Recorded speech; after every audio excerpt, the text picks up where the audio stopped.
welcome to our teaching of pronunciation interest group from Katisol. We have a great professional development panel discussion today on launching a pronunciation coaching business. And today we have 4 experts who are going to talk about their experiences and give you some tips on how you can get started and make it on your own. We've got Liz Bigler, Karen Schiff, Lara Wallace, and we have Patryk Mrozek. Yay! In our panel discussion today, we're going to do a couple of things. So let me explain what we're going to do today and how we'll proceed through the session. First of all, I do want you to know that we have our message board in Katisol. If you're a member, then we have Katisol Top at katisol.org, and that will send messages to everybody who has opted into the Top IG. We also have a Facebook Top group. If you are a Facebook member, please feel free to join us. You'll be able to look us up as Katisol Top. We have a Padlet on which we put a lot of stuff about our events. So if you're wondering about an event that you weren't able to make, but you want to go back to it, or something you want to review, you can access them from our Padlets because they're linked to videos, they're linked to Google Slides and stuff like that. All right, so that's great for us to be able to access this. You'll get to see a lot of ideas that we have done together as a group. Also, if you haven't already done so, please join the topic e-list. Patryk, please write some of these URLs in the chat. This is a notification newsletter, so we put this out to remind you of events that we're holding. Sometimes we feel that we get so many emails. Does anybody feel like they get too many emails? And that it's hard to sift through everything. And there might be something really interesting, but it's like embedded in a long list of other things. Well, this one will be not like that. It'll be just what event we're planning to have coming up. So when you see this one, it will be basically only about pronunciation, learning and teaching PD activities. So go ahead and put yourself on this list if you like notifications. You do not need to be a member for this. All right, so in our plan for today, we are going to ask you to ask questions via Padlet. We have already created a Padlet that's been seeded with 5 questions, and you may upvote them by putting a heart. So if you think that question is something you would really like the panelists to talk about, you can put heart there, and then we'll kind of know what priorities are. And you can add your own questions, and then people can heart each other's questions so we can get an idea what people in our group today are interested in hearing from our panelists. Now, our panelists are going to all answer a few questions commonly. All right, how about we ask the 4 panelists to introduce yourselves briefly. What did you do before you started your own business? And do you currently do anything else professionally? Liz, would you like to start? Sure, I'll start. Hey, everybody, I'm Liz Bigler, tuning in from Atlanta. I did my undergraduate work in theater, so I was a theater tech person, and just sort of on a whim, I thought I might like to teach, and on a whim, I interviewed for the JET program, which is where they send you to Japan to teach, even if you don't have any teaching experience, which I didn't. I knew nothing about teaching, knew nothing about Japan, and anyway, that's a long story in itself, but that's how I started teaching and realized that I liked teaching. So then I came back and got my master's, and I've been teaching a lot. I have taught a lot of different places, but one thread that has been the same is Japanese people. So that's sort of become my niche. And it's become a little bit more sharpened of a niche than just Japanese people. I still do a little bit of theater on the side. So I don't know, professionally, I get paid sometimes to stage manage a show or something like that. But mostly this business is my bread and butter. No, great. Karen, would you like to do your introduction? Sure. I'm a fellow theater major, but I was on go theater, but I was on the other side. I was actually an actress. So that's how I started out my career in the arts. I was an actress, and later on I was a playwright. Then I transitioned to all sorts of different jobs in all centered around communications. So when the web world was called new media back then, I was in program management and team management. I've done soft skills training and meeting facilitation. I've been a creative director and writer in advertising and marketing. So I've done lots of things until I made this latest and hopefully last career change. I got my TESOL certification at UC Berkeley back in 2017. And since then, I've been doing Well Said Coaching, which is my business. I don't have other things that I do right now, although I do have other services besides pronunciation. And sometimes I do group workshops and trainings. Great. Thank you so much. No more acting, Karen? Just on Zoom. Ha ha ha ha ha. Good. We've all become actors on Zoom, right? Lara, would you like to introduce yourself? Sure. So I did not act or do stage tech, but I did play in the pit in orchestra because I am a cellist. So we can team up. But yeah, actually, after getting my music undergrad, I did my MA in linguistics and left the country, taught in Spain and Mexico, and then I came back to the US and was teaching at a small language school in Cincinnati and decided, I'm done with this. And I moved back to Athens. So I've been back in Athens, Ohio since 2004, and I worked for Ohio University from 2004 until last year. And so, yeah, I worked mostly with international teaching assistants and graduate students as well. So a whole bunch of different graduate students from many different fields, many language backgrounds, including English as their first language. So that was what I had been doing. I am currently teaching one class for international teaching assistants remotely with the University of Utah, but that is, I'm hoping to wrap that up soon when the time is right. And yeah, I started my business back in 2020 when I started thinking that there's more to life than academia. Yes. So. All right, great. Thank you, Laura. How about Patryk? Hi, everyone. I'm Patryk. I'm also Top IG's co-coordinator. I'm originally from Poland, and I started teaching English as a foreign language there when I was in college. So it's been about 16 years now. Then I lived in Los Angeles, and now I'm in Portland, Oregon. And I've been coaching pronunciation one-on-one for about 7 years now. Although, unlike the other panelists, my business is part-time right now. I'm an adjunct instructor at Portland Community College and Clackamas Community College up here. And I also have a career in music journalism, but I don't get paid for it as much as I used to. So teaching definitely took over for me at some point. Great. Thank you so much. All of four of us, we have very interesting backgrounds and we can collaborate with us. Now I'd like to ask you, how did you get started with your business? Somebody want to go first, or shall I call on you? I'm calling on Liz. Oh, I'm first again. Okay.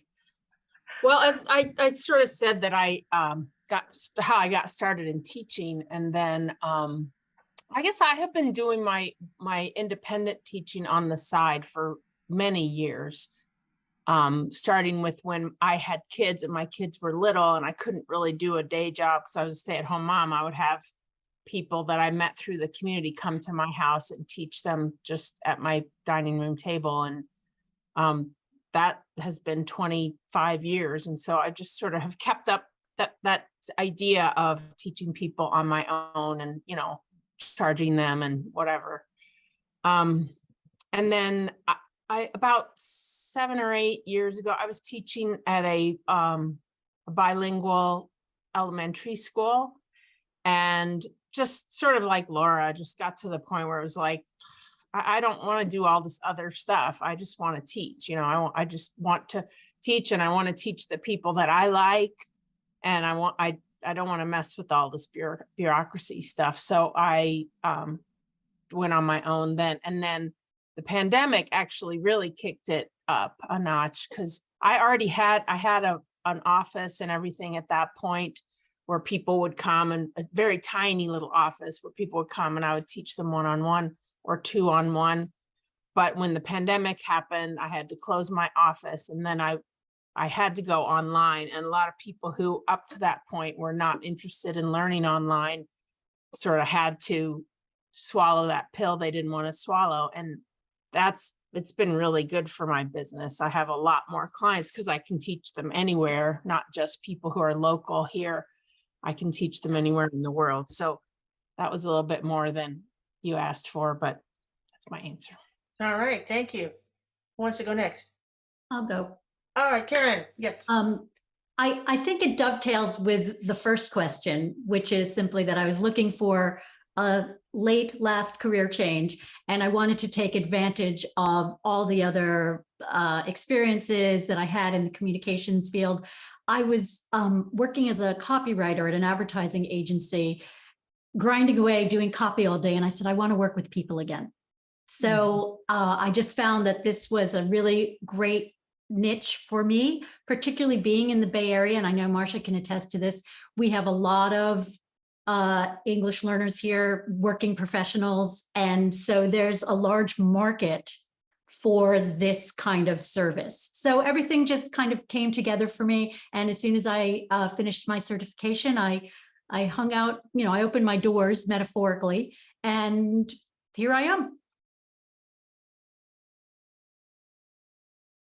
Thank you very much. Super. Lara, you want to go next? Oh, sorry. Or Patryk, feel free. Oh, Patryk, go for it. Oh, sure. When I was living in Los Angeles, I was hired by a tutoring agency that would find clients for me or students in return for a bit of a cut. And I applied to teach for them just as an English as a second language tutor, but they thought that I had a lot of knowledge about pronunciation too, and that was something that I was interested in. And this tutoring agency had a lot of ties to the film industry, so I started getting clients who tried to become actors in the United States and needed a little bit of help with their pronunciation. So that was kind of my into what they called accent reduction. And these days I wouldn't use that term, and I'm not a big fan of the term, but that was kind of my in. And then I started supplementing my income with sessions with students that I would find on my own. And I would say that 90% of the students that I've taught over the years have been through referrals and just word of mouth. So I've created a pretty large base of contacts for myself through all my teaching, and have been able to, at one point, coach full-time just through referrals and word of mouth. All right, thank you, Patryk.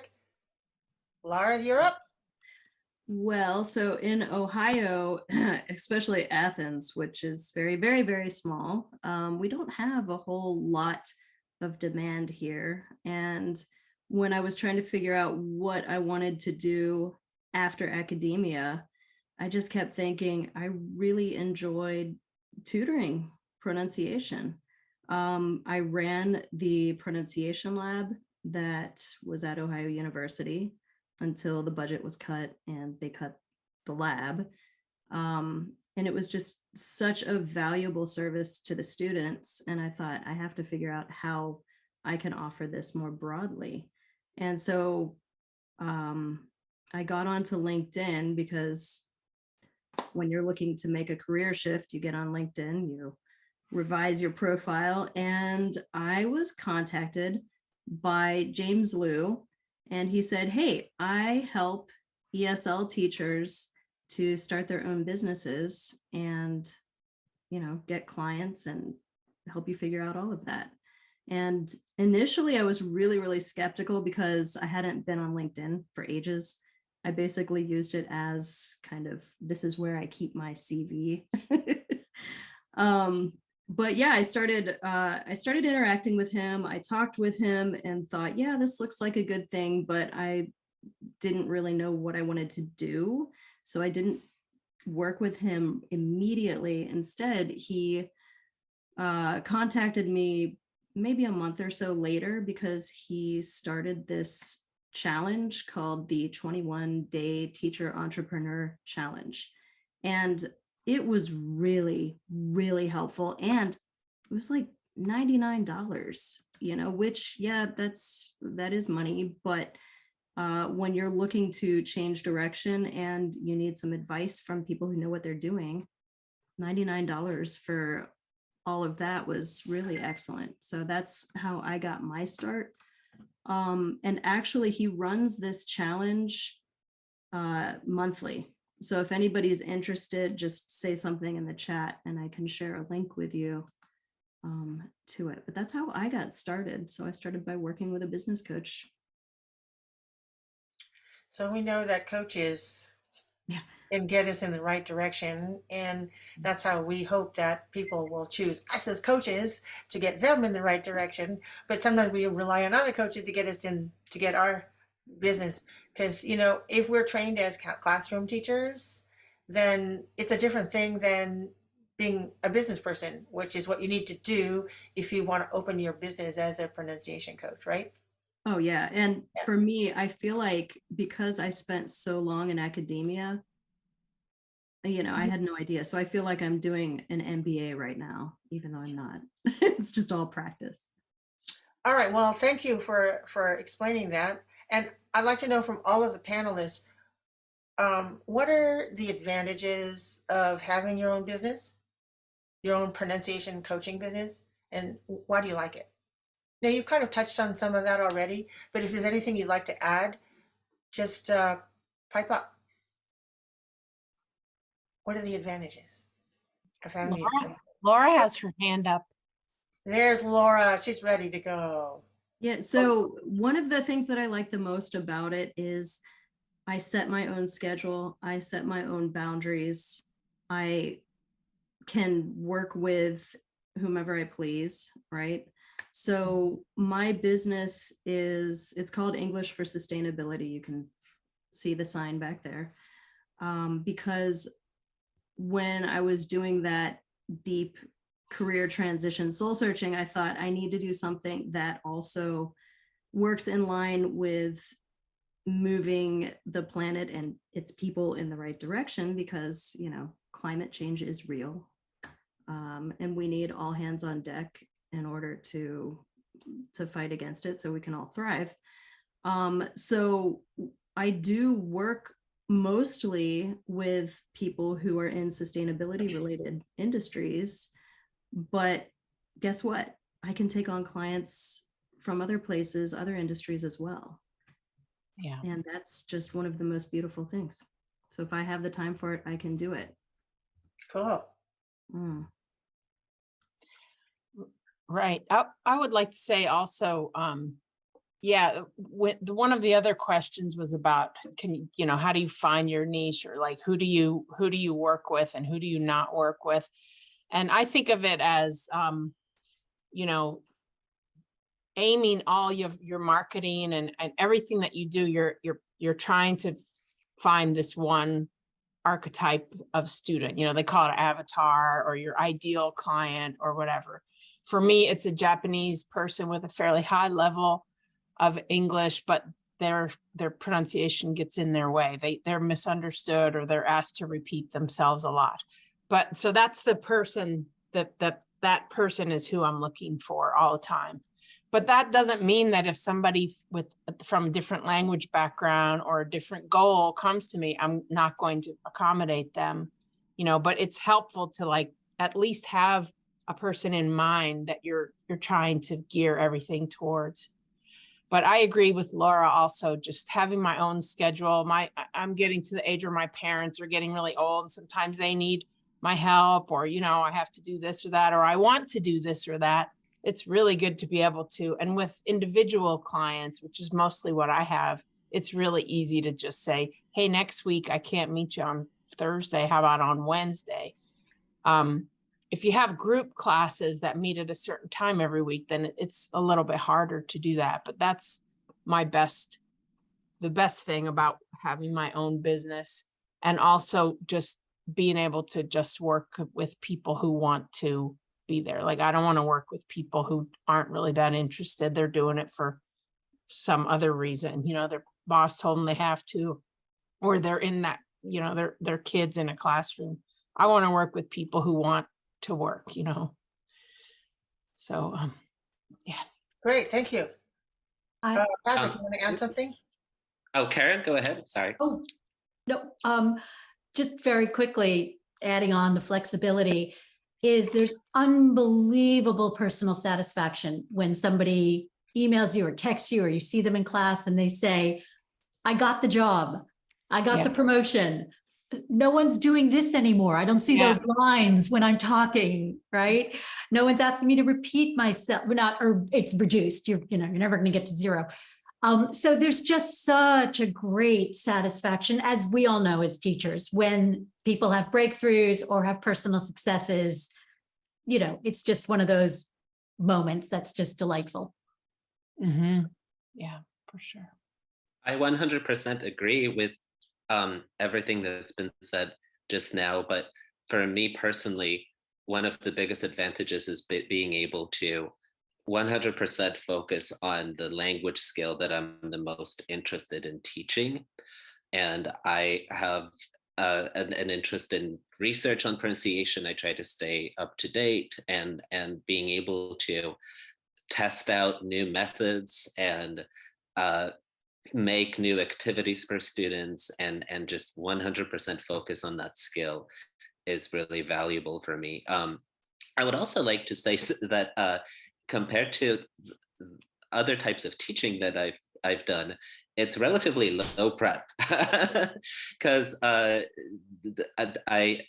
developed materials, and I do listen to my students' recordings and videos that they share with me for homework. But at the same time, it's much easier than grading 50 papers every couple of weeks, and making sure that you're always introducing new activities and of grammar exercises and all of that. So I think it's a little bit lower prep than the community college teaching work that I do.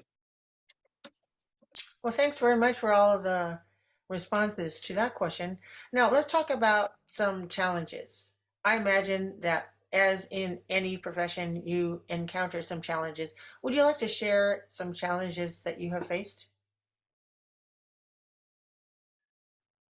I'm happy to go first. All right, Karen. Yeah.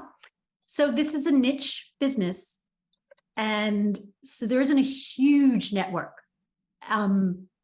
So, and speaking as someone who doesn't also work in another institution or organization or school, you know, it can be, and especially with COVID, we've all experienced this, very, you know, isolating.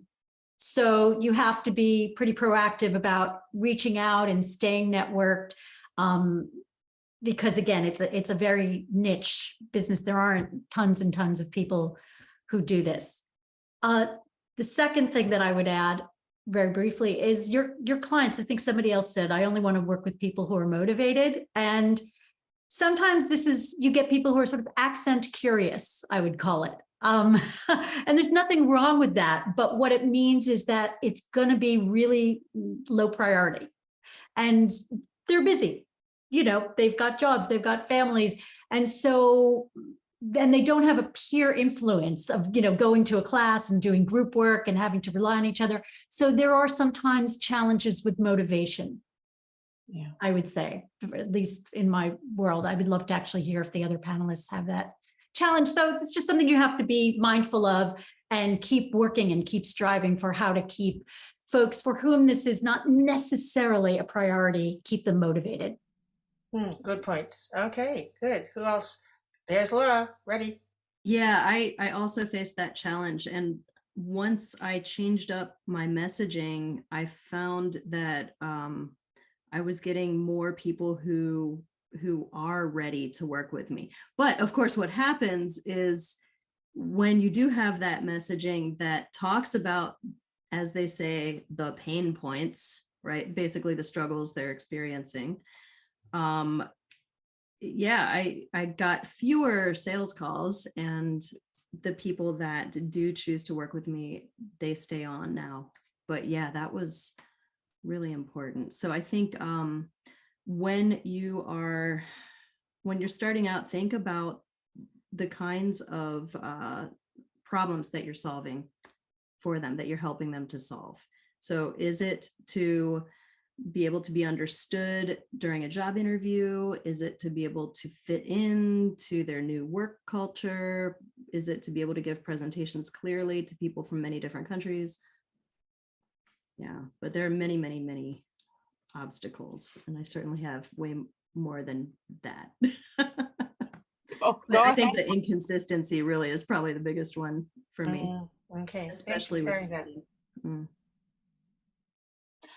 And I'll add the inconsistency of income. You know, it's hard to know what your income is going to be especially when you're first starting. But even now, like I have no idea what people are like. Well, what do you make per year? I'm like, I don't know. It depends. But that can be unsettling. You know, so a lot of people just don't have the resources or the mental. You know, like some people are just uncomfortable not knowing how much money they're going to be making, right? So I wouldn't quit my day job until you're ready for that. But also I was going to say, when you start, if you probably as a classroom teacher, you know this too, if you have a lot of different language backgrounds, it can be hard to deal with pronunciation because, you know, this item is relevant to these people from these language backgrounds, but it's not relevant to the other people in the class. And that's why I think picking a language background niche is a good idea, because it really helps you be able to streamline your teaching. So you're not working with sound like phonemes that aren't a problem for that group. And it really helps you be able to cover more. I don't know if the other panelists agree with me or not, but I have never understood how you could do a really effective pronunciation work with a group of people from a lot of different places. Patryk, do you have something to add? Well, there's a question in the chat for Lara, a follow-up question about the change in messaging. How did you change your messaging exactly, Lara? And I'm actually interested in your answer to that question too, if you don't mind. Yeah, so honestly, I don't remember. I think I was just shooting in the dark with my messaging for the first year and a half or so. I don't remember what it was like before, but the shift that I made was to really hone in on the experiences of the people who I had worked with, who had come to me saying, this is what I'm struggling with. This is the thing that's holding me back in my life. And this is why I want to work with you. And then talking about those kinds of reasons that are shared by many, many people, and then making a clear bridge to what people can do when they work with me, right? How that can change for them. So, for example, there is one of my clients who I worked with. She had been living in the US for 20 years, and she's from Korea. And just, she had this very strong, I'm not good enough feeling at work.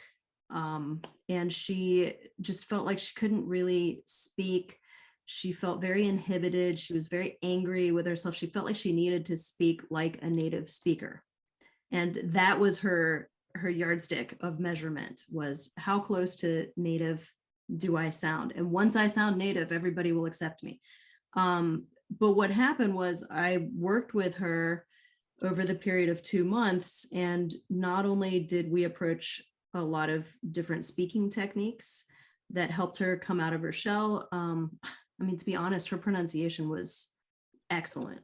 So it was mostly different speaking techniques, ways of connecting with people. But we also focused a lot on her mindset. And by focusing on mindset, on getting rid of this idea of native speakers, the model I need to go for, right? Instead, coming to appreciate and accept her experiences here as somebody from Korea who has a whole bunch of amazing experiences to share. She was able to get through, and she was able to sleep better at night.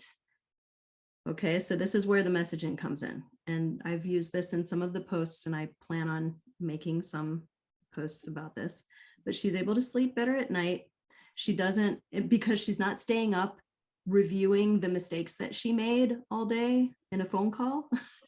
She no longer reacts immediately when people talk to her and say things that kind of make her upset, right? Instead, she's learned to breathe and think and repeat part of what they said and then speak instead of just jump right in there.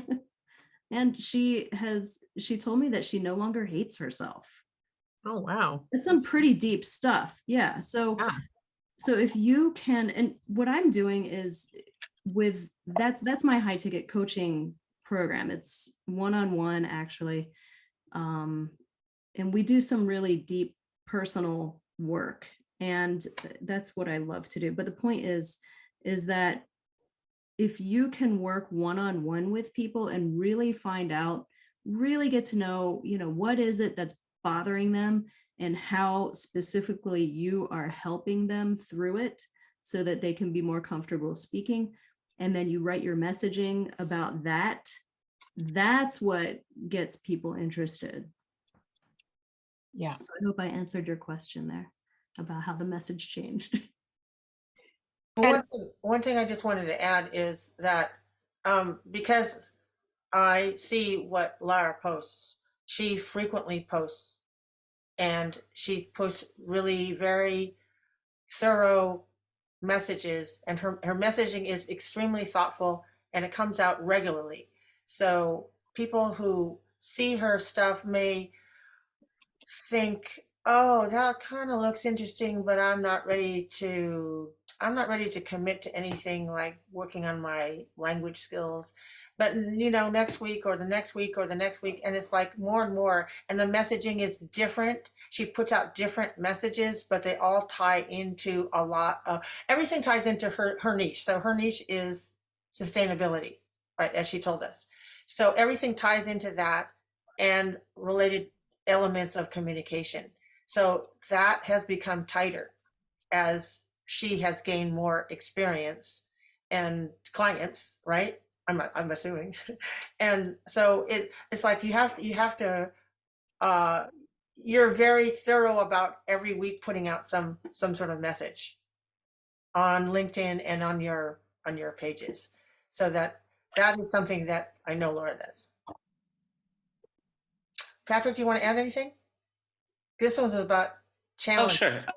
I do agree with everything that's been said before again. And I feel like this panel, you said 4 experts. For me, it's more like 3 experts and Patryk. But I would say that the more ethical I've made my practice, the fewer challenges I've had with it. So I make a point of informing my students of what realistic expectations are when it comes to pronunciation training and our current state of knowledge on the effectiveness of it, and how much your experience may vary depending on how much you practice and individual factors.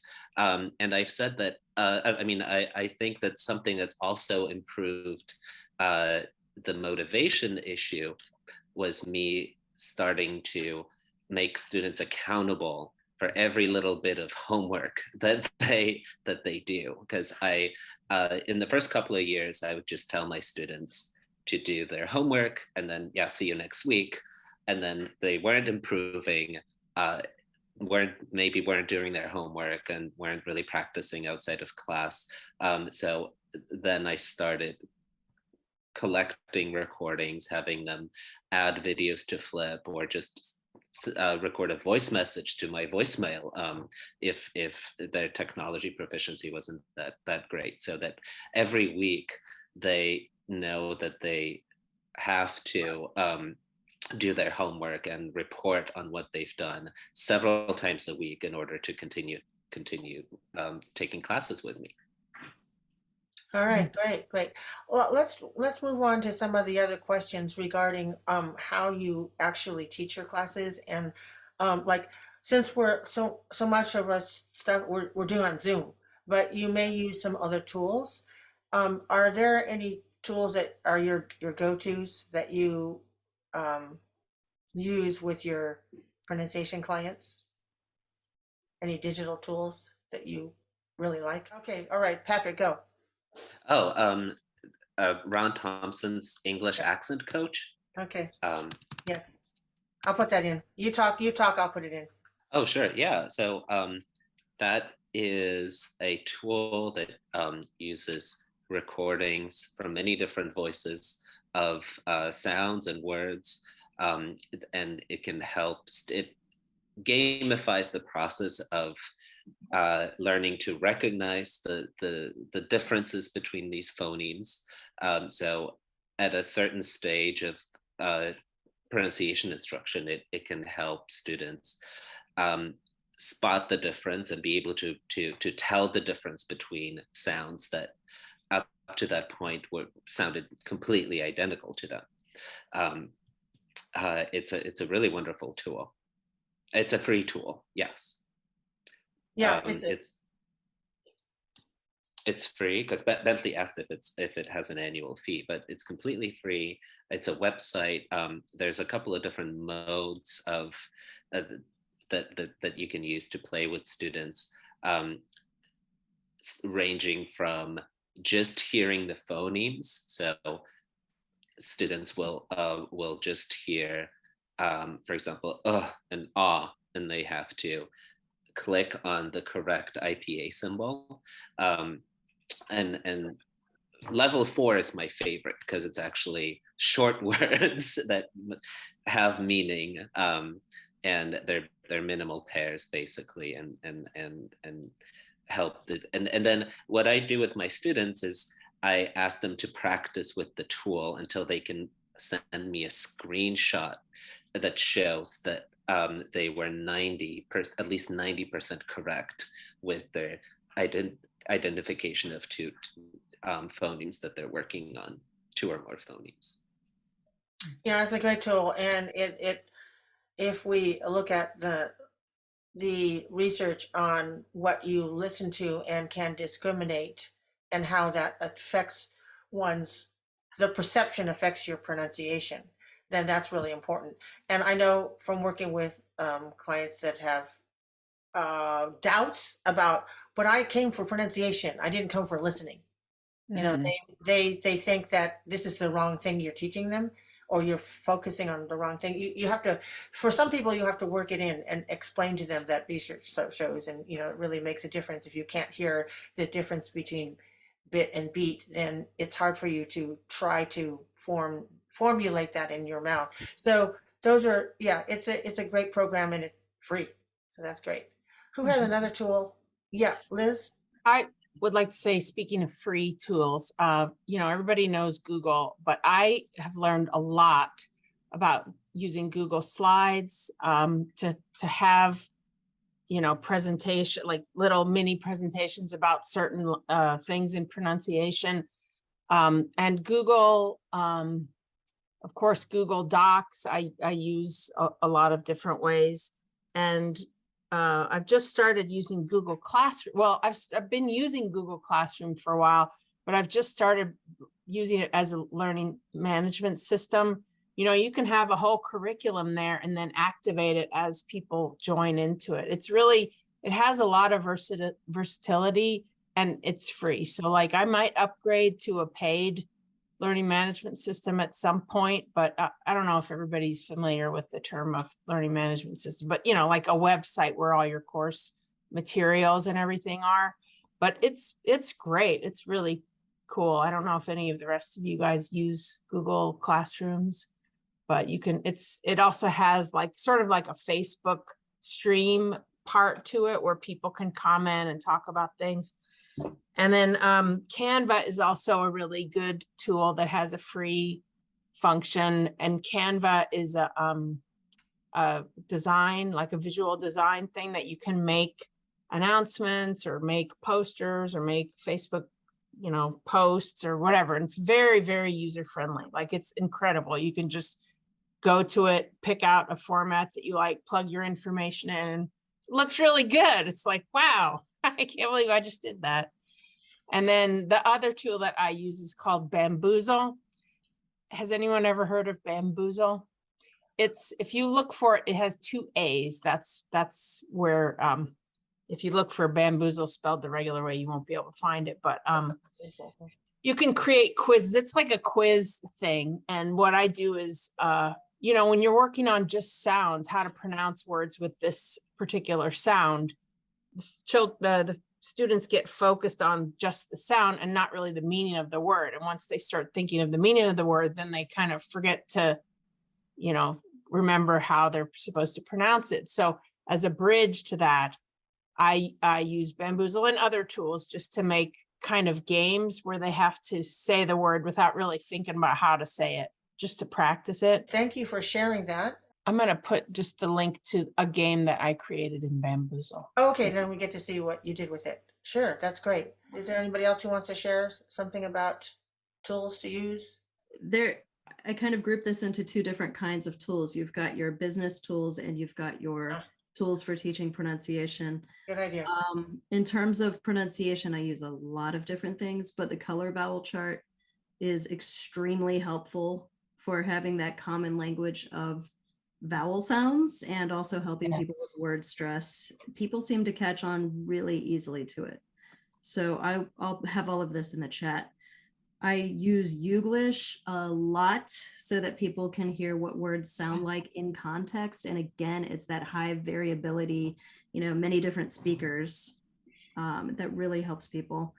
I like to have people record in Flip, formerly known as Flipgrid. It's very easy to use. I've only had one client just refuse to figure it out. But there are always some people who just abhor any kind of technology, but yeah, it's easy to use. I've been housing my courses in Google Classroom. And yeah, all of these things are free, but so I want to point out something that Danielle said. She says that she has a recorded class online in Kajabi. Kajabi is awesome. And not only does it have what she says here about landing page, sales page, thank you page, all of that, it also has a social networking thing that is not Facebook. It also has the ability, it has like a calendar, so you don't have to get scheduling software. It also has the ability to create an email list and message everybody, so you don't need a separate email software. So yeah, once I think for me, I'm getting ready to move all of my things to Kajabi because it's very all-in-one. But yeah, it is pricey. How much is it? What is it, like $129? Is it a month? I think you can buy an annual subscription. I mean, yeah, it's been a while. I want to make sure I can use it to the maximum when I switch. That's when you then that's when you have decided that your income is steady enough for you to pay for it. And still, yeah, or I think it's really going to be just bite the bullet and do it. And it will happen. So okay. I use a lot of the same tools as Lara, and so I post them in the Padlet thing, so they're all in one place and they won't. Oh, cool. That's great. That's great. But it's under what materials and resources you use. So I just posted a lot of the things that Laura just talked about. Oh, okay. Because there's another question that says, what are the top 2 or 3 digital tools? So that's kind of like similar. Under the materials and resources. That's cool. Great. Patryk, did you want to say something else before we go on to another question? I do like this app called Elsa Speak. Huh. And I feel like when I'm recommending it to my students, I'm kind of shooting myself in the foot because it's really good and it's getting better. So that's something I encourage them to do separately from our classes, just for extra support. But that's a complete paid pronunciation program that uses a really advanced speech recognition algorithm. So it's really effective. I think that's the best app for pronunciation practice that a student can just do on their download and work with that on their own. Yeah, so I feel like it's going to make our jobs obsolete at some point, but I can't help but tell my students use this. This is great. I'll just add 2 quick ones because I use everything that everybody's just said. First of all, Kajabi has a competitor called Thinkific, pros and cons to each, but it does have a free package. So you can try the free service first. It's called Thinkific. Google has an amazing pronunciation tool. If you just go to Google and type in, I don't know, any word, diversification, pronunciation, it'll give you a little diagram of how to pronounce it along with the stress. And you can hear it in an American accent, a British accent. You can slow it down. It's free. So that's super easy. And the last thing I just want to mention is I try to solicit a lot of language without the word because, you know, spelling and pronunciation can make you crazy. So I pull a lot of stock photos from Unsplash.com and Pixabay.com. I'm sure, you know, you have others too, free clip art sites, so that I can, you know, show the picture and get the word instead of using pronunciation. I'm sorry, instead of spelling. Yeah. Jamboard is good for that too. Have you ever heard of Jamboard? Yeah, I have. A Google tool. So you're talking about using a visual stimulus to get person to say the word that you want to say without having them look at the spelling, which can kind of mess them up in terms Exactly. of how to pronounce That's it. Is that it? Okay. Much better said than me. Well, I just try to figure it out so I can understand it. Yeah. Okay, great. That's so super. A lot of there's so many tools nowadays, and it's hard to keep abreast of all of them. But it's great to know which ones are helpful in terms of how to set up your course, as well as what you're doing in terms of listening and pronunciation. So those are, as Lara was talking about, your different types of tools, categorizing them. That's great. So let's talk about getting clients. Who wants to talk about how you get your clients? I'll go, no problem. So I get about 60%, 65% of my clients through organic search. They find me on Google. So that's been ever since I started, and it really hasn't changed. Now, what that means is that I get a lot of clients from the area that I'm in, because I come up top in the results if you're in the Bay Area or, you know, near the top. So I get a lot through Google search. The rest are word of mouth, and a very small percentage I get through LinkedIn and Yelp. So I don't do, the world's laziest marketer. I don't do a lot of messaging and posting and social media. I've just been fortunate that I've been able to get my clients through those channels.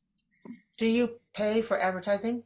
No, I get all the results on Google or organic. From your website? Yes, from my website. Okay, thank you. So again, everybody has a different background. Because I was in advertising and marketing, I sort of came to it with pre-knowledge of how to keyword things. That's a whole nother question that we might kind of go into, but yeah, let's find out from the both of you how you get your clients. I was just gonna say, look up organic marketing. But yeah, I've got to go to a session. Good luck, everybody. Thank you for having me. Hi, Lara. Thank you so much. Hi, Lara. Thank you so much. Liz, Patryk, did you want to say something about that? I started using Facebook marketing. I got a business coach who recommended that, and he recommended that I run an ad once in a while and have it be in Japanese because I'm searching for Japanese people, and offer a free lesson.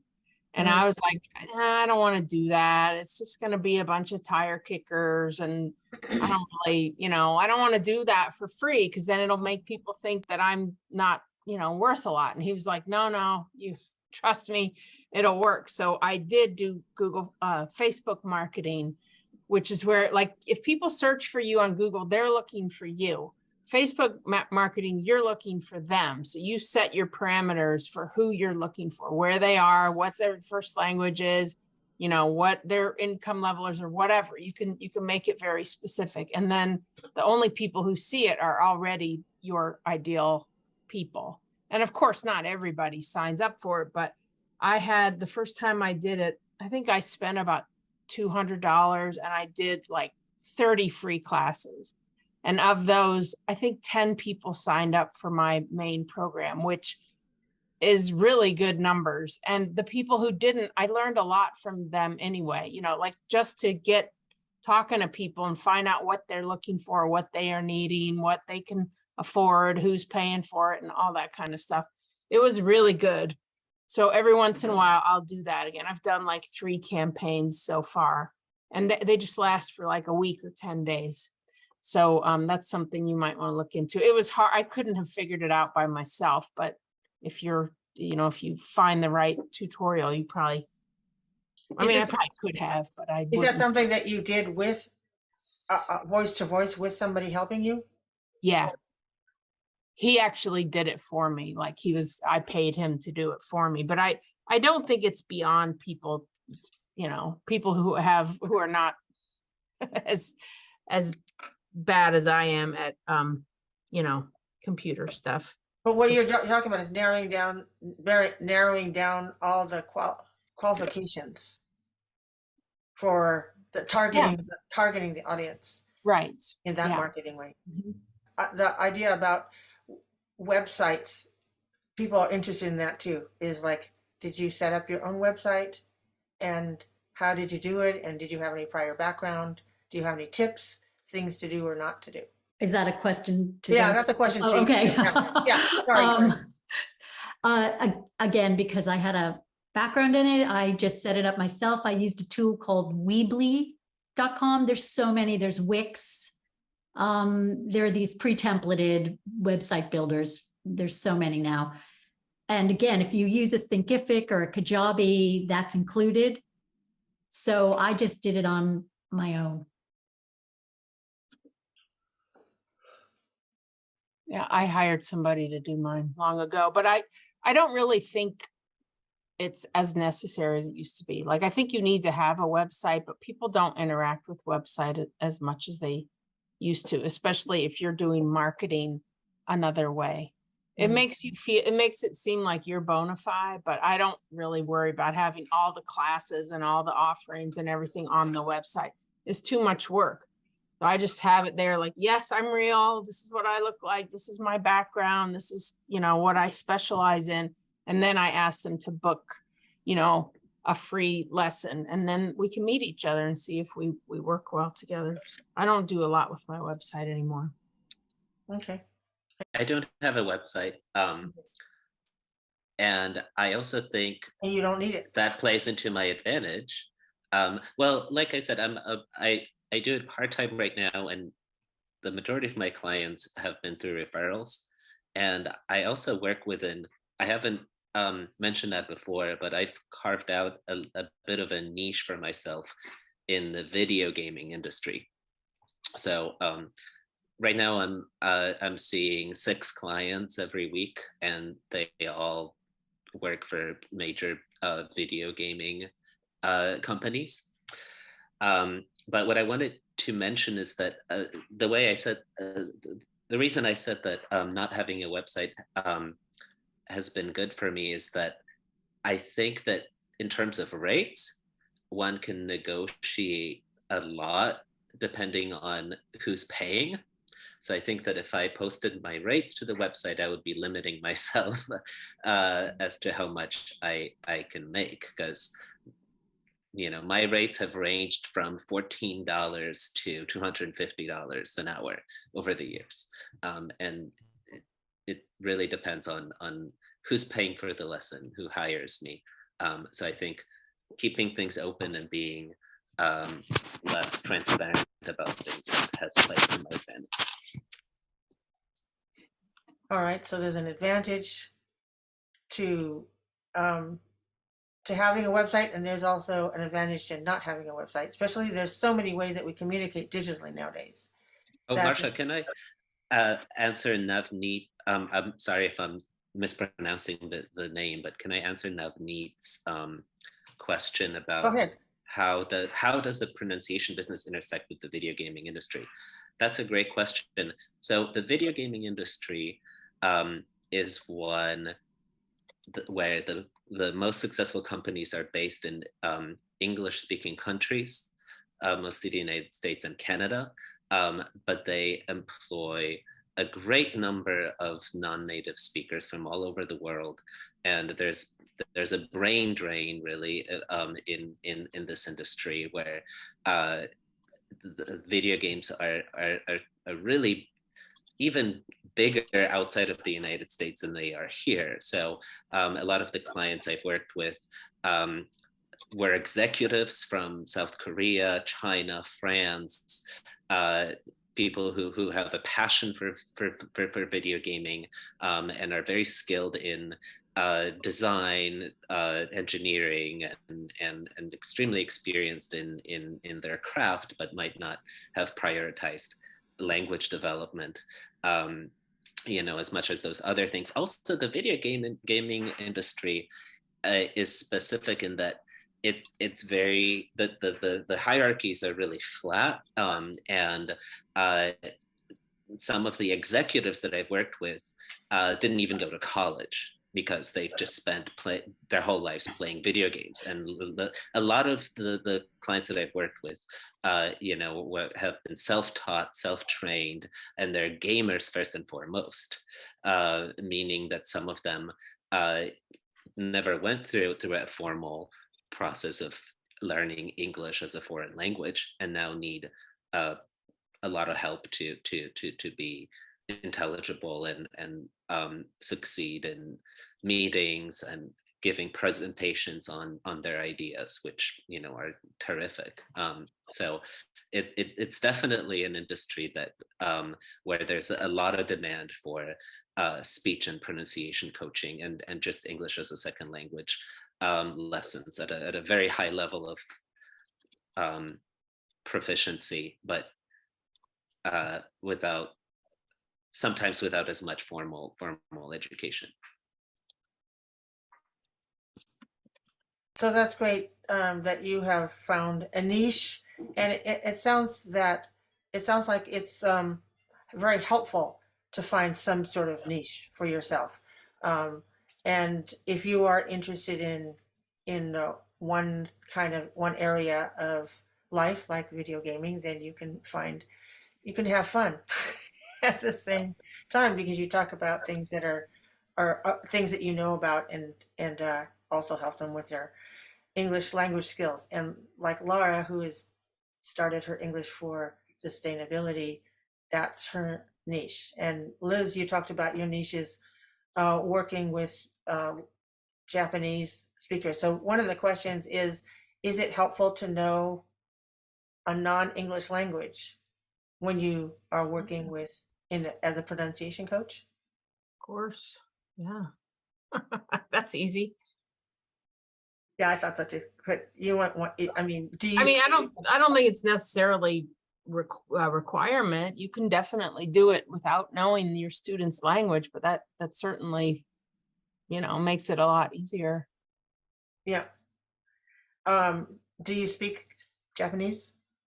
Yeah, I'm sort of like a low intermediate speaker probably, but I know about the language. I know what, I'm glad I was phonetically. waiting for that word. Yeah. Because the same thing is that Yeah. if we are language professionals, we may not know the language in terms of being able to communicate, or we may be at a beginner level of communication, or not even be able to do more than read the words on a page. If you can do, if you're happen to have a system of readings that is easy, not like Chinese, but you know, like Spanish or German or something with letters that we're familiar with, then knowing a lot about the language is extremely helpful, because then you will be able to know what are the common problems that your Right. speaker has. Yeah. So Right. it doesn't hurt, and it really, really helps the more you know another language and know about other languages, specifically the ones that you are targeting in terms of your clients, right? Right. And do any of you work with beginners, or are you all working with pretty advanced speakers? Go ahead, Karen. I am working, you know, this is one of the lessons of 5 years, is to keep niching. Because when you start out, your tendency is I'll work with everybody, which isn't efficient and is not going to get you a healthy return, you know, profit margin. So I used to, but because I also used to teach general English speaking skills, and I've niched and niched and niched until I've finally arrived at sort of high, intermediate to advanced in both pronunciation, one silo, but also I have a workplace speech coaching silo. And frankly, a lot of my people who come to me for pronunciation work, I move over to really just general communication skills, because that's really where they belong. It's not about their accent, it's about their storytelling style, their inability to structure. So I know that's a little off topic from your question, but yeah, I've continued to niche as I've gone along, and that's been really helpful. Beginners is just a whole different world. It's doable, but you need to really niche in it to be efficient. Yeah, I agree. Like, beginners need pronunciation as much as anybody else, but there aren't any beginners who only need pronunciation. I mean, you know, that's what makes them a beginner. They need a lot more than that. But I infuse pronunciation instruction whenever I teach beginners. I don't really teach a lot of beginners in my own business, but you know, in other teaching that I do, of course, I have worked with beginners. Okay. Well, I think that everybody here, all of our panelists are working in privately with intermediate or advanced in more or less specific niches.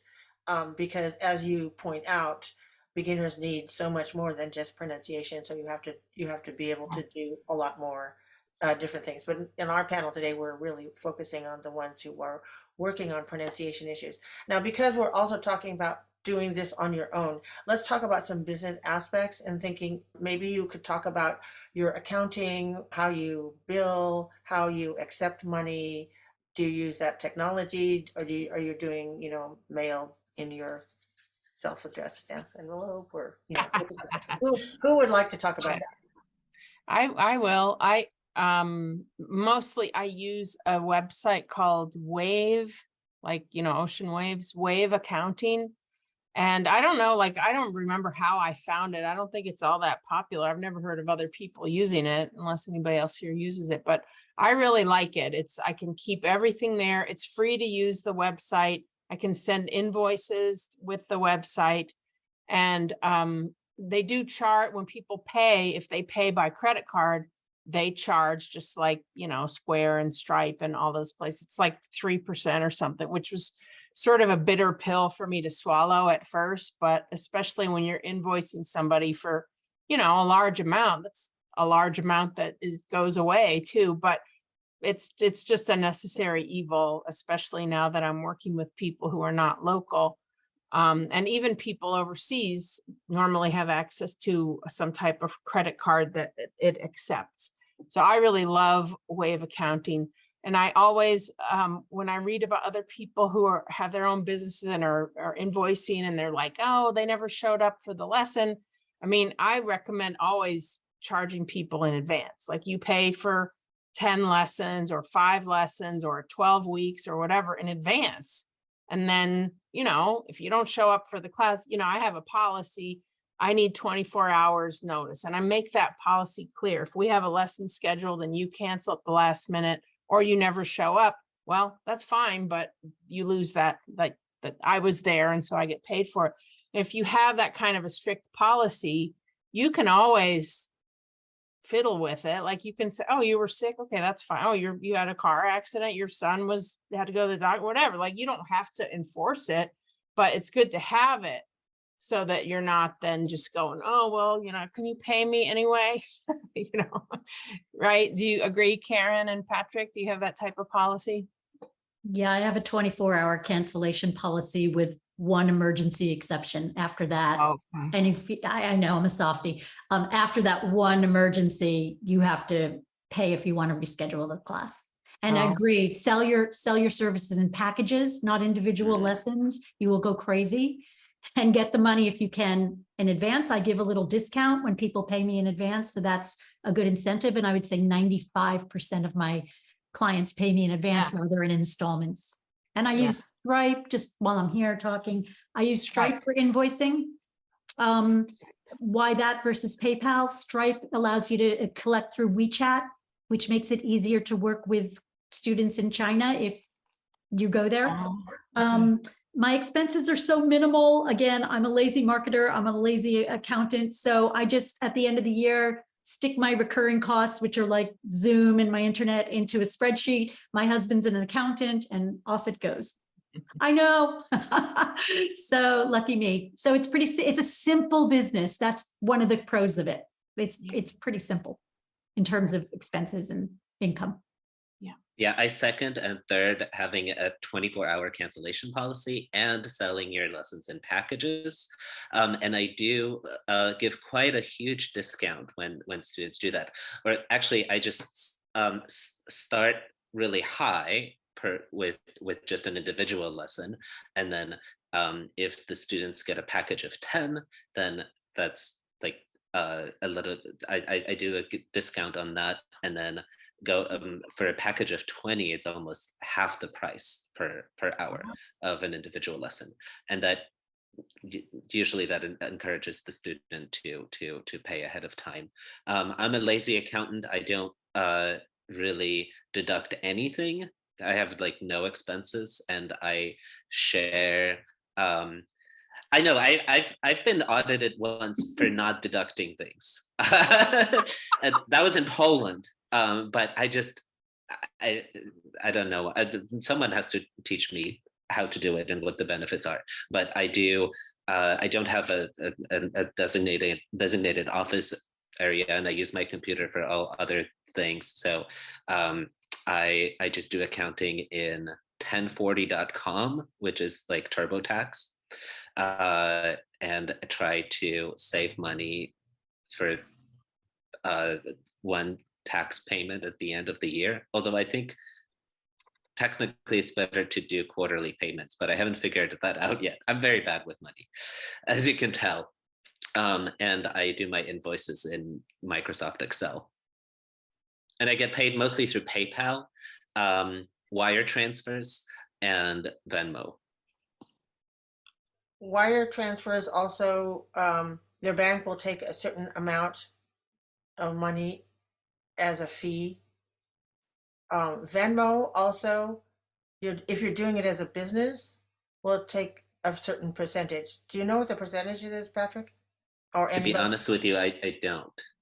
I know that, yeah, same with PayPal. I think it's just PayPal, charges 1%, 3%, something. Well, PayPal charges more. I mean, it's more ubiquitous and it's easier to set up, but it does take out a bigger chunk than Venmo, I think.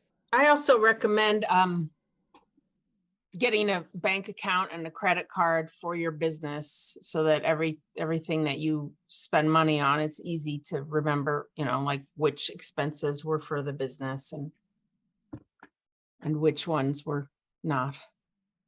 Yeah, that's an easy way to do it if you can put everything in that on that one credit card. We should know that, and one thing that Patryk said about quarterly estimates, that if you pay your quarterly estimated taxes per year, then you don't have a big lump at the end. And once you get started, maybe when you're getting started, you don't seem to have much money coming in, and so you don't think about those things. But that's something you should learn about, because if this becomes your business, then this is your income, and all the money that comes into you, you don't get to keep it all, honey. No, You got to give a bunch to the feds. You got to give a bunch to your state if you live in California. Depends on what state you live in, of course, whether there's a state income tax. But of course, in California, we have both of those taking a segment of our money. So that's something to remember. And to if you're in California, there are frequent like monthly meetings that you can go to, new business owners can go to understand the tax system and understand what you're supposed to know in order to get started in a business. So those are some things, and probably I would imagine that in each state there are the same sorts of things where you could get training on how to do that, because they want small businesses to flourish, and they'll teach you how to do all of those things. Yeah, but you should have to remember that you don't get to keep it all. I'm guessing that all of you are working as single teachers in your own business, and that you have not hired anybody. But if I'm wrong, you could speak up and say something about that. I have used other teachers. In fact, one of my teachers is here today. Hi, Susan. Before the pandemic, when I had my own office, I needed extra people, and I had a couple of extra people. Not that they were like full-time or even really like part-time, but there were kind of rushed times, because everybody was local, everybody was in the same time zone, and the business people couldn't come at 12 o'clock or 1 o'clock or 2 o'clock. They all wanted to come at 6 or 7 o'clock, and there was only one of me. So I had a few other people, 2 at any given time, doing that. And then when we went online, I was doing it all myself. And then I have tried with various success using other people. And it's hard when you're selling your classes because of your experience and profession and, knowledge about, especially about pronunciation. It's hard to find people that will represent, like ethically is no problem, but, they don't have the same experience that you do. Nobody does, So it was kind of hard, but I've tried to find people who are good at things, and then give them the things that they're good at. And like Susan is now doing group classes for me, and I'm mostly doing private classes. And we both come from the color vowel kind of thing of teaching pronunciation that Lara mentioned, which is just completely changed the way that I teach. And it's a great place for me to find other teachers who kind of share that knowledge. Then I know that we have at least something really concrete in common, that we're trained in using the color vowel methodology, which I don't know if anybody is interested in that. I put the website on the Padlet, but anyway, yeah. I would say I haven't hired anybody, but one way to get around niching and feeling bad saying no to people is to have a great referral list, so that you have sort of a whole group of other teachers that have adjacent specialties. I'm trying to point to Patryk this way. Patryk is someone that I refer people to when I know they're not quite a good fit for me. So even if you're not hiring anybody and you're still working solo, just have a good referral list for things that are out of your wheelhouse. And that way it's a win-win for everybody. You're not taking on a client that is not a good fit for you, and the potential client is hearing somebody who is a good fit for them. And it will alleviate some of that bad feeling you have when you have to say no. Right. That's a good idea. That's great. Yeah. And so that's why it's important to do the networking and become familiar with the niches and the specialties of colleagues. And because we're together. I mean, I think of this as a family of people who are really interested in pronunciation, learning, and teaching, and that we don't all have the same time frames available, or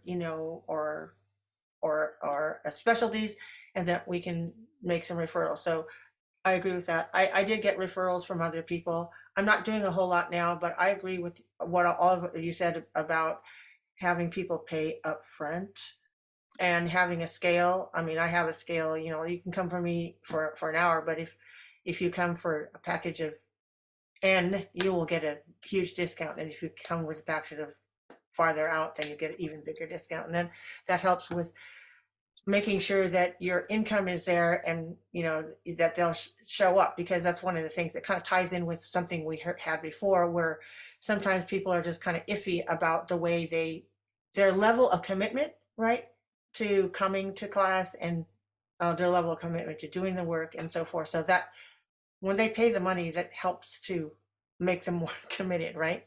Oh, yeah. And about the accounting, marry an accountant if you're not already one is one of the. That was a good career move, Karen. Yeah, that was good. Absolutely. Mhm. I'm a very practical person. All right, that is a good one.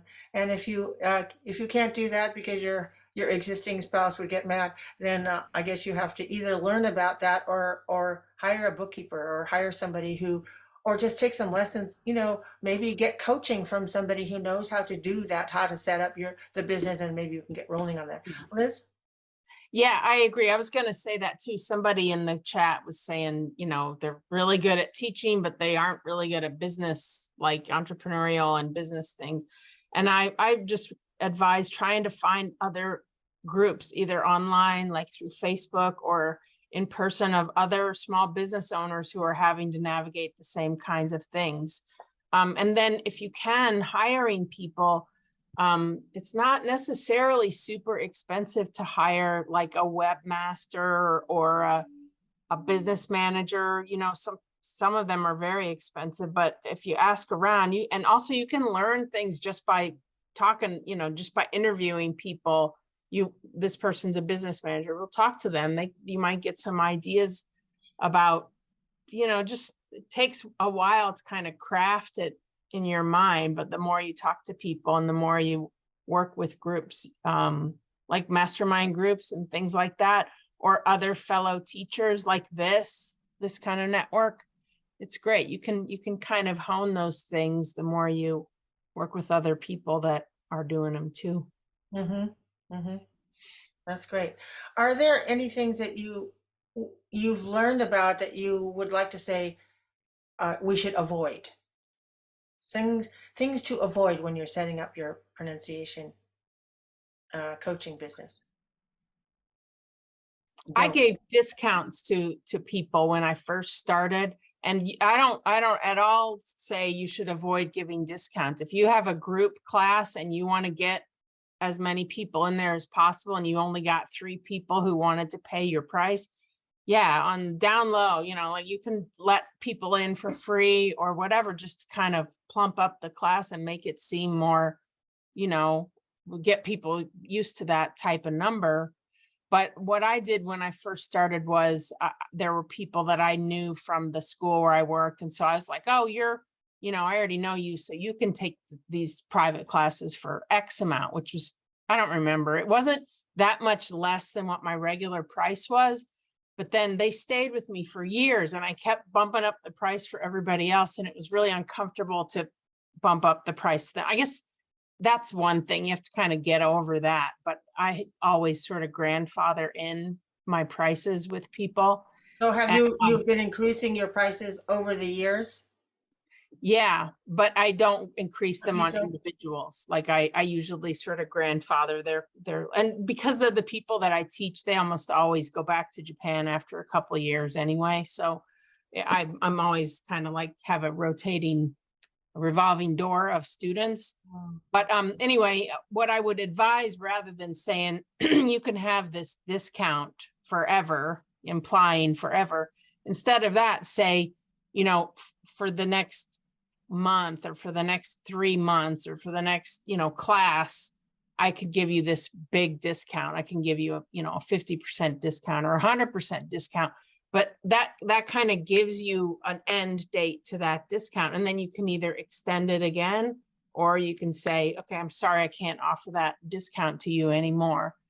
So in other words, don't get yourself caught in something that you regret later on. And that one of them is you want to bring them in and to give out free or discounts, but you should give an end date, and that will make it easier for you to determine whether to grandfather them in or just say, okay, that's the end date.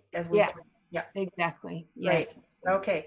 Well, we've come to the end of our time, and it's been so exciting and interesting to listen to everybody. I really want to thank all of you, and if we could all give the panelists a group applause. I would I just really would like to thank very much Liz, Karen, Lara, and Patryk for sharing their experiences with us, and hope that all of you who are here learned something that either interested you or interested you and propelled you, motivated you, so that you too will be able to either start your own pronunciation coaching business or continue and refine the one you've already started. Thank you so much. And I hope to see you again at Katisal, teaching a pronunciation, or TOP, because top people are tops. Thank you. Thanks, Marsha. Thanks for putting it together. Yes, thank you for inviting us.